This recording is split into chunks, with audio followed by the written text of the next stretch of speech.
Olá você, seja bem-vindo a mais uma videoaula. Dessa vez nós estaremos falando sobre Império Brasileiro, mais especificamente sobre o período regencial e mais especificamente ainda sobre a política do período regencial. Você vem comigo? Então vamos lá.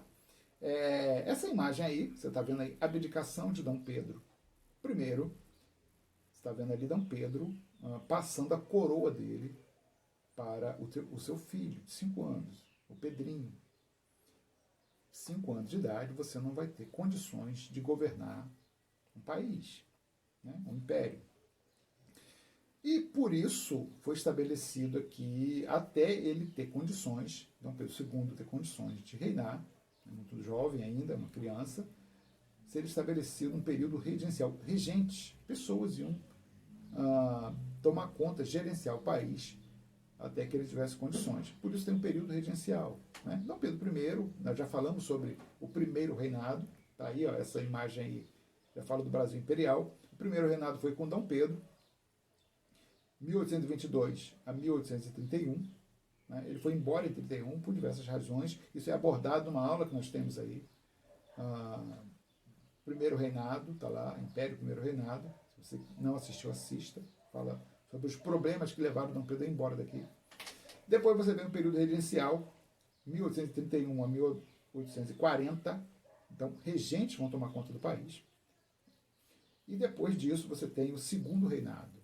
Então, assim é dividido aí o período imperial do Brasil. Né? São 3 momentos diferentes. Bom, vamos falar mais especificamente do período regencial. Esse período, como você vai ver na próxima imagem, está aí, né? Transição até a maioridade de Dom Pedro II, instabilidade política. Nós vamos falar especificamente da questão política. Essa aula é rápido. Nós não vamos nos aprofundar muito porque é um assunto extenso demais.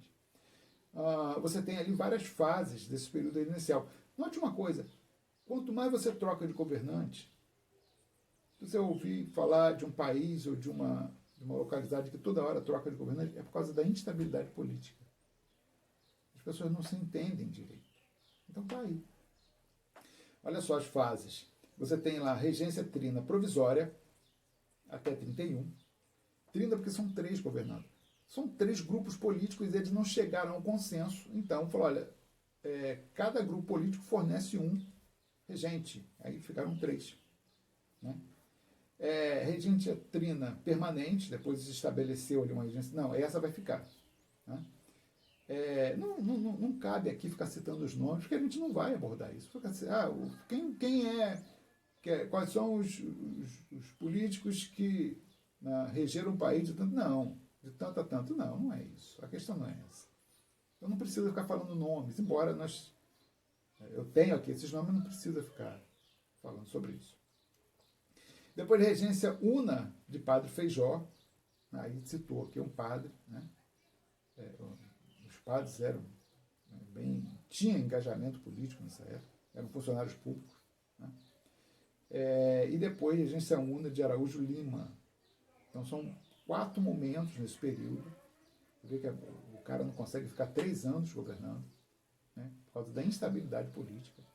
Né? E depois você tem lá, de 1940 para frente, é o do Pedrinho, que está ali logo na imagem em cima. Ali. 14 anos. Ele não seria de maior com 14 anos, mas eles tiveram que votar uma lei para poder declarar a maioridade dele com 14 anos, porque a confusão era generalizada. E aí sim você entra num período de estabilidade. Né? Logo depois, um pouco depois que ele assume, também demora um pouquinho para se estabelecer estabilidade política no país, mas ele que vai dar a figura do imperador, que vai dar o tom da estabilidade política. Então vejamos. Que grupos são esses? Vamos dar uma olhada aqui. Né? Que grupos são esses que estão aí disputando a liderança do país? Então você tem aí, eu estou colocando um quadro aí para você, né? Dos grupos políticos que estavam disputando aí a liderança do país, né? Como regente. Né? Então você tem ali, né, primeiro, você tem grupo, objetivo e setores, tá assim. Restauradores dos grupos, restauradores liberais exaltados, liberais moderados. Obviamente que eles estão ali por defender interesses que favorecem a eles. Você vai ver nesse quadro aqui. Assim é a política. Política é isso, pessoas defendendo interesses. Então não é diferente de hoje. Por isso que eu dou tanta importância a essa questão do quadro político lá no início, na gênese da formação, na formação do país. Porque não muda. Não muda. Você vai ver que os interesses que hoje estão em pauta são os mesmos. Né? São grupos políticos. Então tá lá. Restauradores. Quem são os restauradores? Restauradores são portugueses. Restauradores são pessoas que queriam que Dom Pedro, que foi embora, Dom Pedro I foi embora para Portugal, voltasse. Eles faziam um lobby para que ele voltasse. Porque eles lucravam com isso. Eram portugueses que estavam na corte, né, bem tratados pelo imperador, né, corporativismo e tal. Queriam que ele voltasse. Queriam estabelecer o absolutismo, centralizar na mão dele. Eles que ajudaram Dom Pedro a fazer a primeira Constituição, em 1824. Foi esse povo, né, portugueses. Comerciantes portugueses ali, militares de alta patente, altos funcionários da corte, ligados a Dom Pedro. Queria que ele voltasse, restauradores. Depois você tem liberais exaltados. Quem são essas pessoas? Né? Profissionais liberais, está ali nesse setor de profissionais liberais. Né? Médicos, engenheiros, pequenos comerciantes, militares, né? Baixa patente. Então, essas pessoas tinham interesses diferentes. Uns queriam que Dom Pedro voltasse ao absolutismo, porque eles estavam debaixo das asas de Dom Pedro. Os liberais exaltados já não tem nada a ver com o imperador, não. Vamos, a descentralização política. O grande tema desse período, grave isso, porque isso cai em prova, o grande tema desse período era centralizar o poder na mão do governante ou descentralizar para as províncias. Então, o grande tema é esse. Essas pessoas aqui, profissionais exaltados, não eram só de uma única localidade. Elas compunham um quadro bem diversificado, né, bem distribuído geograficamente. Então, tinha gente do Nordeste, tinha gente do Sul, do Centro-Oeste, que discutiam política. E eles representavam as suas províncias, que seriam os estados hoje. Então, eles queriam mais autonomia para as províncias. Mais autonomia. Pra você ter uma ideia, nessa época aqui, a província não escolhia o seu presidente da província, que seria o governador hoje. Não tinha assembleia, não tinha deputado, não tinha nada disso. Então, por exemplo, eu quero ser político. Eu estou lá em Pernambuco, quero ser político. Só se eu vier para o Rio de Janeiro. Eu não consigo ser político lá porque não tem assembleia legislativa que fazem as leis estaduais, leis provinciais. Estou falando aqui para você fazer essa comparação com os estados e províncias. Então, essas pessoas queriam mais autonomia para as províncias. E eles sabiam que a República é o grande gerente da autonomia, né, da época e até hoje. Né, deveria ser assim. A República poderia prover a autonomia que eles tanto queriam. Por isso que muitos eram republicanos, queriam transformar o país em república e acabar com o império. Né? E depois você tem os liberais moderados. São liberais, mas até certo ponto. Os exaltados querem uma descentralização, querem uma autonomia maior para as províncias. Essa autonomia maior era perigosa para esses liberais moderados. Por quê? Eles eram grandes proprietários rurais.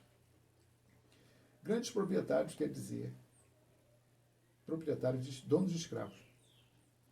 O proprietário de escravos. Então, as reformas nessa concepção deveriam acontecer, porém, não tão profundas. E eles sabiam que um governante forte ajuda a manter a propriedade dele, que era o principal escravo. Então, eles queriam reforma, mas não tanto. Porque o interesse deles estava ligado à escravidão. Olha só, unidade, o que eles queriam? Olha lá. Unidade territorial, então, coesão. Por quê? Um governante. Isso ajuda As decisões saindo de um único local fica mais fácil. Escravidão e ordem social. Então, manter a escravidão, obviamente. Eles queriam manter a escravidão. Aumento do poder das províncias, até certo ponto. Eles estavam nas províncias, mas eles queriam também o poder centralizado na mão de um governante único, unidade territorial. Sabe? O que acontece? Se você tiver muita autonomia da província, ia acabar se separando. Assim como aconteceu na época do Primeiro Reinado, a província de Cisplatina se separou do Brasil, do Império. Eles não queriam isso, porque a separação poderia levar ao fim da escravidão. Então eles não queriam separar, mas queriam autonomia, até certo ponto. Por isso que é moderado. Transformações moderadas, até certo ponto. Né? Então esse aqui é o quadro político que estava acontecendo no país, né? Nesse primeiro momento aí da regência. Né? Agora, vou colocar um outro aqui para você entender o que vai acontecer. Olha só, esse quadro aqui, situação política, ela já vai trazer um quadro mais amplo. Por quê? Olha só o que está ali. Então você está ali, liberais exaltados, que eram chamados, eles colocavam apelidos nos políticos, farroupilhas, os liberais moderados, chimangos, e os restauradores. Lembra dos restauradores que queriam que Dom Pedro voltasse para o Brasil? Então eram os caramulos. Só nome feio. É bullying. Isso aqui, fosse hoje, é bullying e tal. Não. Era a política da época. Então vejamos. Você percebe ali que essa configuração só vai até 34, 31 a 34. Está vendo ali? Situação política no Brasil regencial. Essa primeira situação, só até 1984. Por quê? Esses restauradores ali vão desaparecer. Dom Pedro morre em 1934. Vai para Portugal. Eles começam com um lobby querendo trazer ele de volta, porém ele morre lá. Vai trazer o quê? O defunto para cá? Não querem. Então, acabou. A esperança de ter o Dom Pedro de volta acabou. Então, eles vão se diluir ali, eles vão entrar, vão fundar vão levantar uma outra bandeira.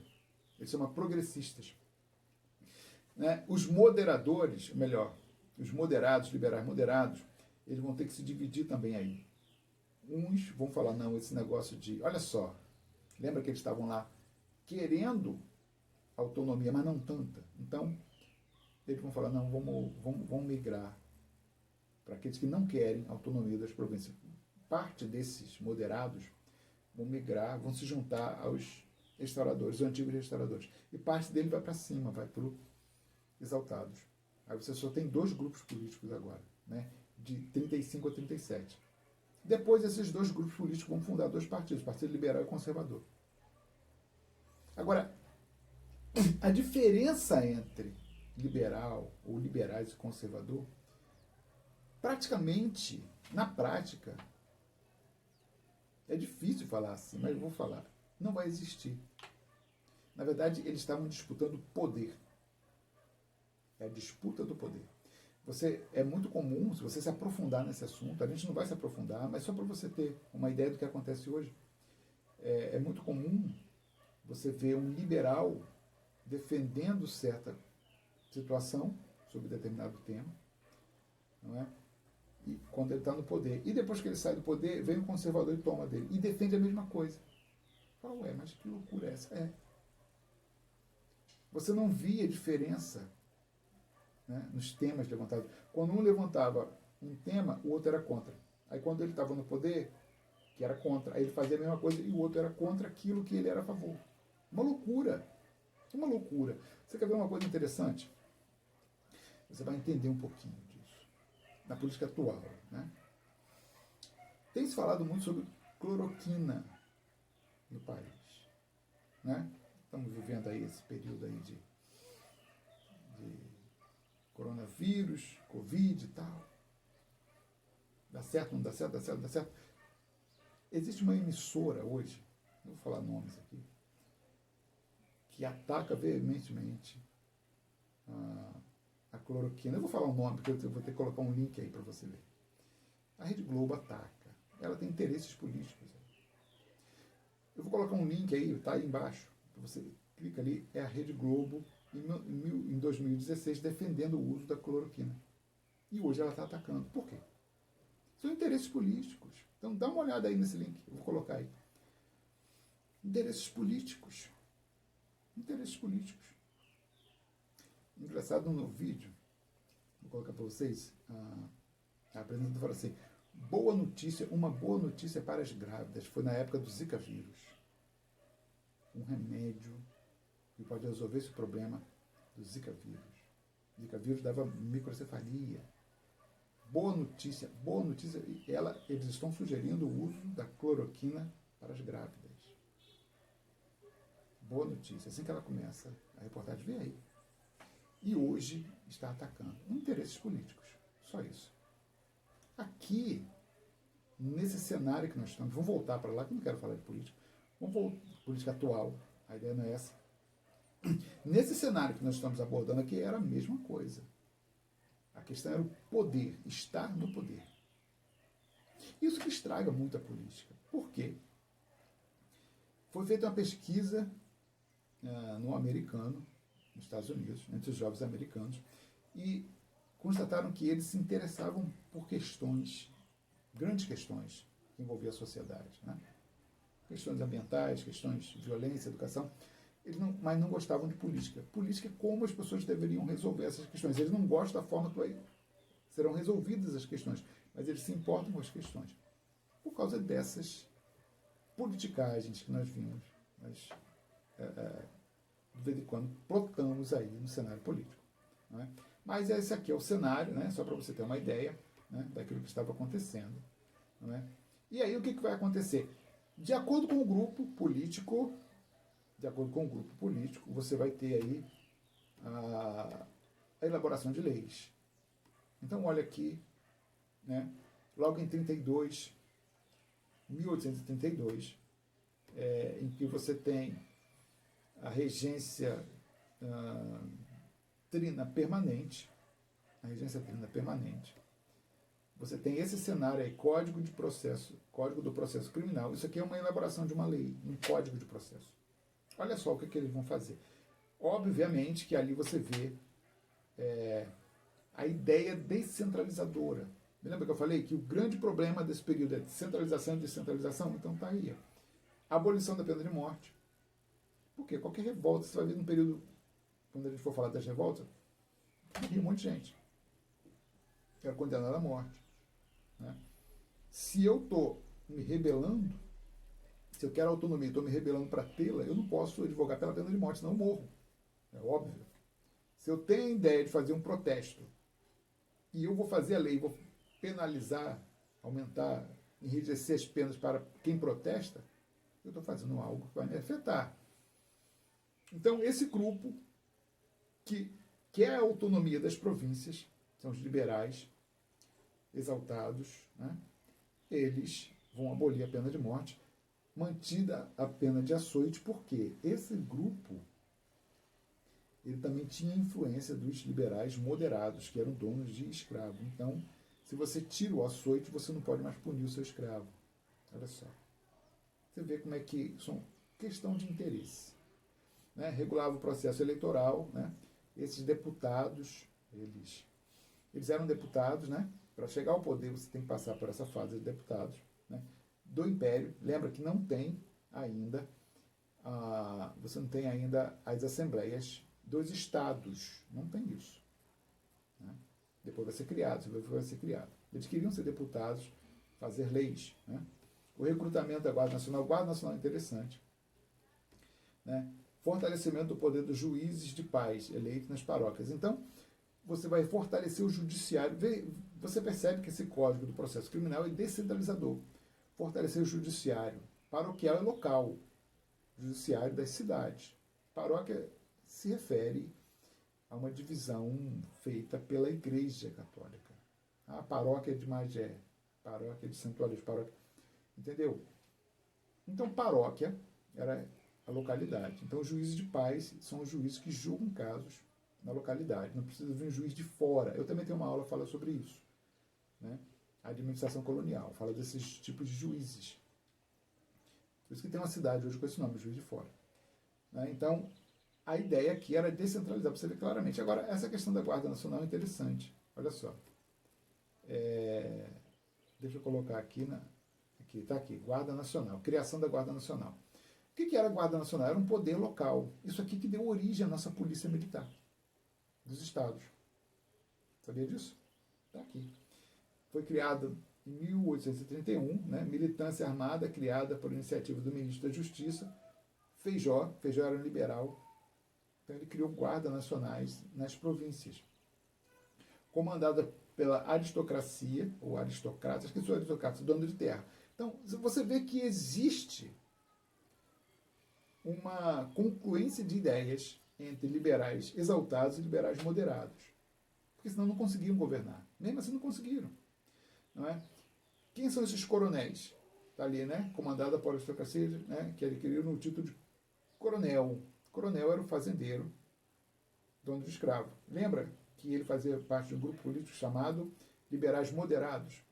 Então os exaltados se juntaram e, olha, a gente vai criar a Guarda Nacional e vocês vão comandar.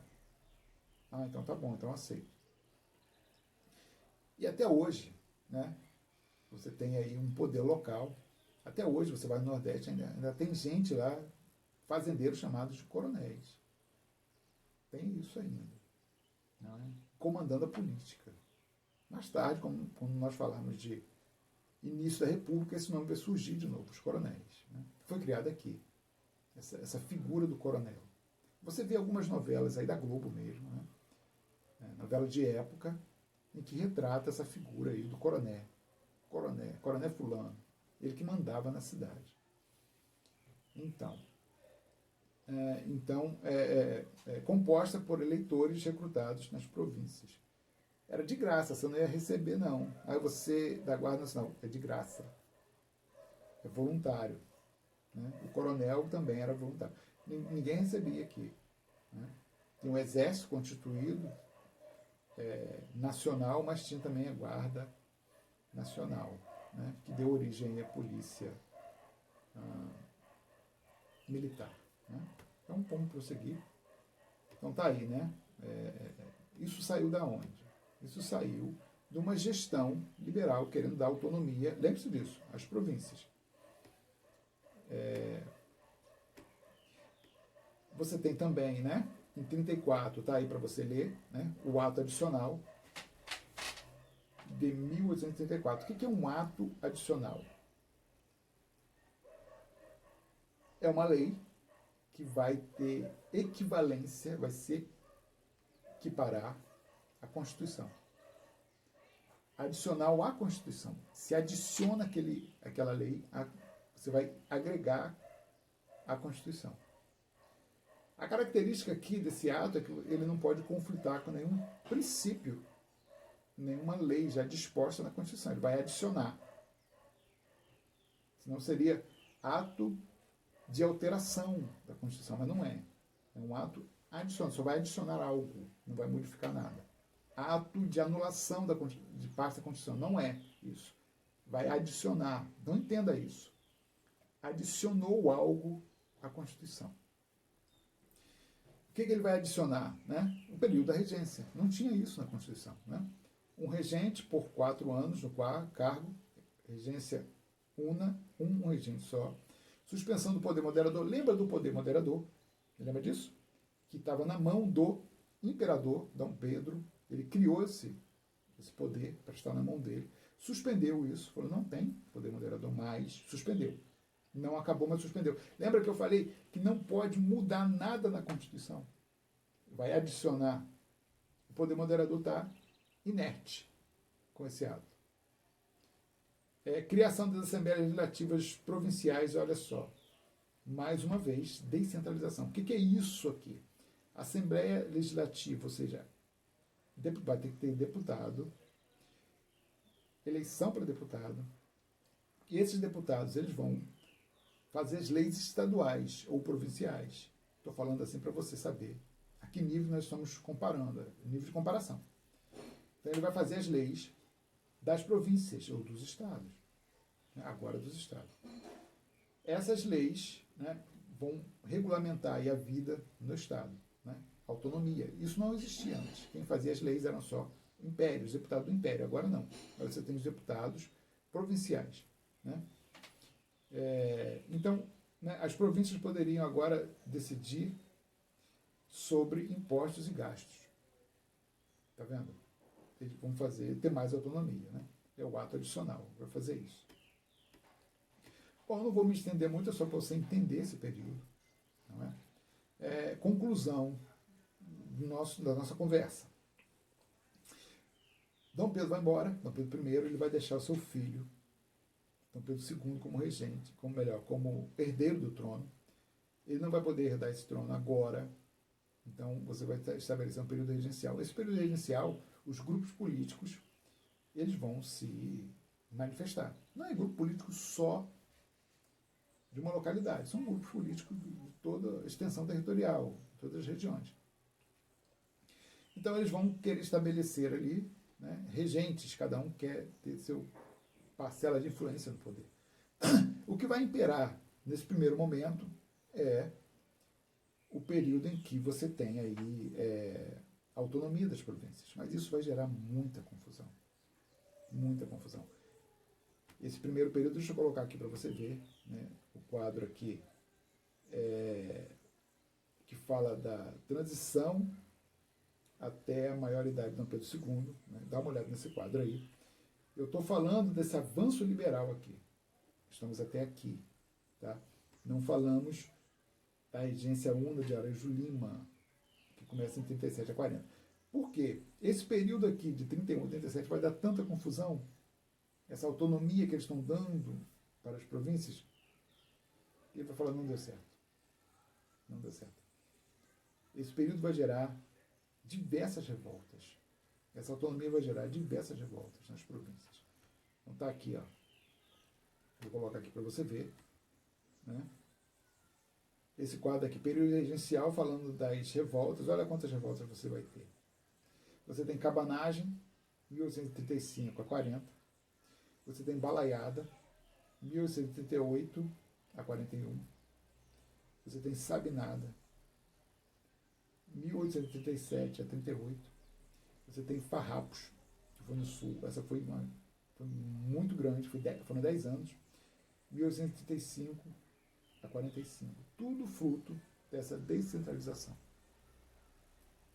E aí eles vão falar, não, vamos mudar isso. Começa em 37, com o que eles vão chamar de regresso, ou seja, desfazer o que fizeram. E em 40 eles estabelecem lá a maioridade de Dom Pedro para ele reinar. Né? Só para entender esse processo aí, né, de descentralização política no período regencial, passou a dar mais autonomia às províncias e esses grupos políticos provinciais não se acertaram. Muita confusão, muita revolta. E isso levou a um regresso. Né? Eles vão voltar à centralização do poder na mão do império, do centro do império, né? Ou um regente, ou depois vai vir aí o imperador mesmo, Dom Pedro II, né? E tirar a autonomia das províncias. Basicamente, o período regencial versa sobre descentralização política e revoltas provinciais, que nós vamos ver no próximo momento. Por enquanto, fique com Deus. Um abraço.